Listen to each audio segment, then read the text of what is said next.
Sunitha's kitchen, ರುಚಿಗಳ ಸರದಾರ.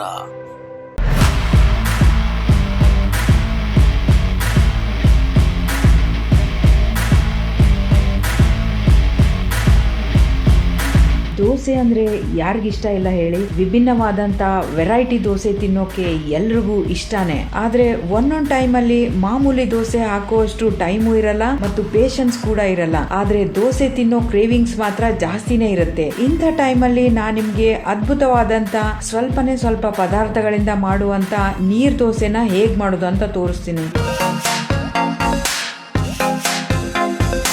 ನೀರ್ ದೋಸೆ ಮಾಡೋದಕ್ಕೆ ingredients ತುಂಬಾ ಕಡಿಮೆ ಇದೆ. ಬನ್ನಿ ಹಾಗಾದ್ರೆ ಮೊದಲಿಗೆ ನೀರ್ ದೋಸೆ ಮಾಡೋದಕ್ಕೆ ಏನೇನು ಇಂಗ್ರೀಡಿಯೆಂಟ್ಸ್ ಬೇಕು ಅಂತ ನೋಟ್ ಮಾಡ್ಕೊಳ್ಳಿ. ದೋಸೆ ಅಕ್ಕಿ 2 ಕಪ್ಪು, ಕಾಯಿ ತುರಿ 1 ಕಪ್ಪು ಮತ್ತು ರುಚಿಗೆ ತಕ್ಕಷ್ಟು ಉಪ್ಪು. 3 ಪದಾರ್ಥಗಳಿಂದ ವಿಭಿನ್ನವಾದಂಥ ಮತ್ತು ಅಷ್ಟೇ ಡಿಫ್ರೆಂಟ್ ಆದಂಥ ನೀರ್ ದೋಸೆ ಹೇಗೆ ಮಾಡೋದು ಅಂತ ತೋರಿಸ್ಕೊಡ್ತೀನಿ. ತಡ ಮಾಡದೆ ವಿಡಿಯೋನ ಶುರು ಮಾಡೋಣ ಬನ್ನಿ. ನೀರ್ ದೋಸೆ ಮಾಡೋದಕ್ಕೆ ದೋಸೆ ಅಕ್ಕಿನ ತಗೊಂಡು ಇದನ್ನ 2 ರಿಂದ 3 ಸಲ ನೀರಲ್ಲಿ ಚೆನ್ನಾಗಿ ತೊಳೆದು 8 ಗಂಟೆವರೆಗೂ ಇದನ್ನ ನೆನೆಸಿಟ್ಟಿದ್ದೀನಿ.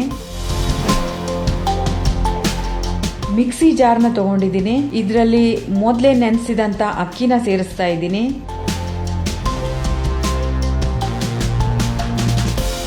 ಒಂದು ಕಪ್ ಅಷ್ಟು ಕಾಯಿ ತುರಿನ ಸೇರಿಸ್ತಾ ಇದ್ದೀನಿ.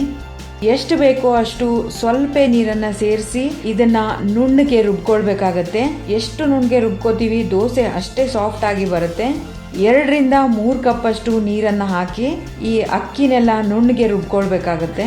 ಅಕ್ಕಿ ಮತ್ತು ಕಾಯಿ ತುರಿ ಚೆನ್ನಾಗಿ ನುಣ್ಣಗೆ ರುಬ್ಕೊಂಡಾಗಿದೆ. ಈಗ ನಾನೊಂದು ಮಿಕ್ಸಿಂಗ್ ಬೌಲ್ ನ ತಗೊಂಡಿದ್ದೀನಿ. ಇದಕ್ಕೆ ನುಣ್ಣಗೆ ರುಬ್ಕೊಂಡಂತ ದೋಸೆ ಹಿಟ್ಟನ್ನ ಸೇರಿಸ್ತಾ ಇದ್ದೀನಿ. ಕನ್ಸಿಸ್ಟೆನ್ಸಿ ನೋಡಿಕೊಂಡು ಎಷ್ಟು ಬೇಕೋ ಅಷ್ಟು ನೀರನ್ನ ಸೇರಿಸಬೇಕಾಗತ್ತೆ.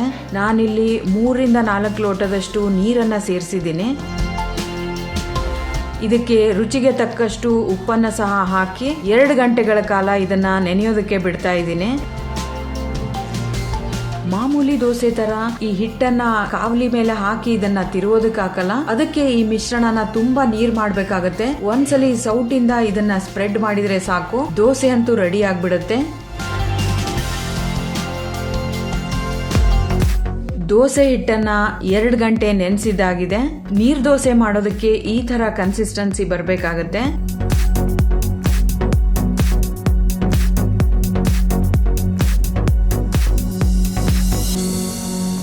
ಒಲೆ ಹೊತ್ತಿಸ್ಕೊಂಡು ಕಾವಲಿನ ಬಿಸಿ ಆಗೋದಕ್ಕೆ ಅಂತ ಇಟ್ಟಿದ್ದೀನಿ. ದೋಸೆ ಹಂಚು ಬಿಸಿ ಆದ್ಮೇಲೆ ಫಸ್ಟ್ ಟೈಮ್ ಮಾತ್ರ ಇದಕ್ಕೆ ಎಣ್ಣೆನ ಹಚ್ತಾ ಇದ್ದೀನಿ.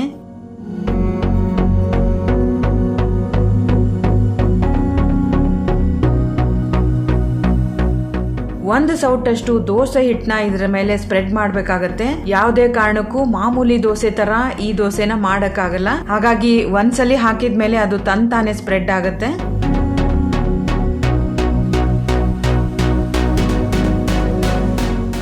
ಮೇಲೆ ಸ್ವಲ್ಪ ಎಣ್ಣೆನ ಸೇರಿಸಿ ದೋಸೆನ ಇನ್ನೊಂದು ಬದಿನೂ ಸಹ ಇದನ್ನ ಬೇಯಿಸ್ಕೊಳ್ಬೇಕಾಗತ್ತೆ.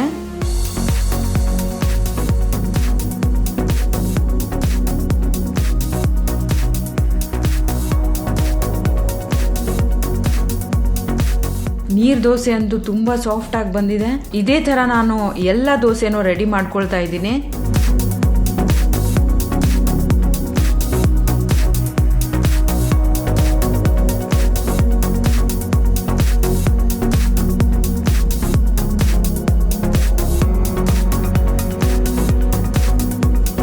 ದೋಸೆ ಮಾಡೋ ಕಾವಲಿಗೆ ಫಸ್ಟ್ ಟೈಮ್ ಮಾತ್ರ ಎಣ್ಣೆ ಹಚ್ಚಿದ್ರೆ ಸಾಕಾಗುತ್ತೆ. ನೆಕ್ಸ್ಟ್ ಎಲ್ಲ ದೋಸೆ ತಂತಾನೆ ತುಂಬಾ ಚೆನ್ನಾಗಿ ಏಳುತ್ತೆ.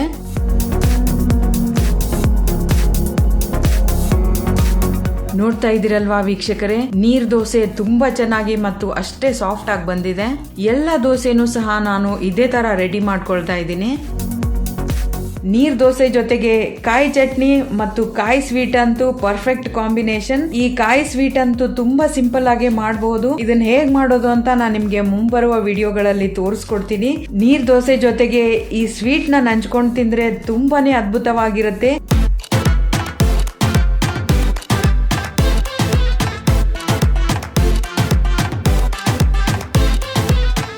ವೀಕ್ಷಕರೇ, ನೋಡಿದ್ರಲ್ವಾ, ಸ್ವಲ್ಪ ಪದಾರ್ಥಗಳಿಂದ ಅದ್ಭುತವಾದಂಥ ಬ್ರೇಕ್ಫಾಸ್ಟ್ ರೆಸಿಪಿ ನೀರ್ ದೋಸೆ ಹೇಗೆ ಮಾಡೋದು ಅಂತ ತೋರಿಸ್ಕೊಟ್ಟಿದ್ದೀನಿ. ಈ ವಿಡಿಯೋ ನಿಮ್ಗೆ ಇಷ್ಟ ಆದ್ರೆ ನೀವು ಕೂಡ ನೀರ್ ದೋಸೆನ ಒಂದ್ಸಲಿ ಟ್ರೈ ಮಾಡಿ ಟೇಸ್ಟ್ ಹೇಗಿತ್ತು ಅಂತ ನನಗೆ ಕಮೆಂಟ್ ಮಾಡೋದಕ್ಕೆ ಮಾತ್ರ ಮರಿಬೇಡಿ. ಈ ವಿಡಿಯೋ ನಿಮ್ಗೆ ಇಷ್ಟ ಆದ್ರೆ ಸ್ಮಿತಾಸ್ ಕಿಚನ್ ಯೂಟ್ಯೂಬ್ ಚಾನೆಲ್ ನ ಸಬ್ಸ್ಕ್ರೈಬ್ ಮಾಡಿ, ಲೈಕ್ ಮಾಡಿ ಮತ್ತು ಶೇರ್ ಮಾಡೋದಕ್ಕೆ ಮರಿಬೇಡಿ. ಮುಂದಿನ ವಿಡಿಯೋದಲ್ಲಿ ಮತ್ತೊಂದು ಇಂಟ್ರೆಸ್ಟಿಂಗ್ ಅಡುಗೆಯೊಂದಿಗೆ ನಿಮ್ಮ ಮುಂದೆ ಬರ್ತೀನಿ. ನಮಸ್ಕಾರ.